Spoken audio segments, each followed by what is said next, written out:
So how you can connect Supabase to Visual Studio Code.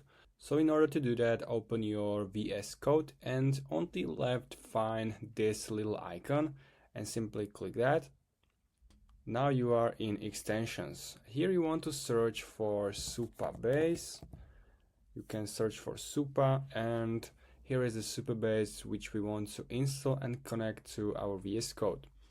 Make sure it's this marked, verified.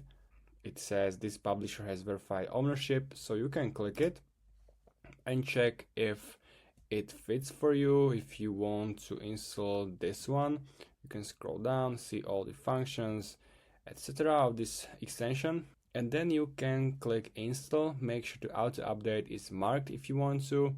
So I'm gonna click install, and now you have to trust publisher and install. Click it. Now it's adding this extension to my Vscode, so wait until it's installed. Now click allow Vscode to find devices on local networks, and we are done. And now this little icon is here. It was added to your panel, so if you click that, you are in Supabase. Now click connect to activate these extensions and you are ready to use it in Vscode.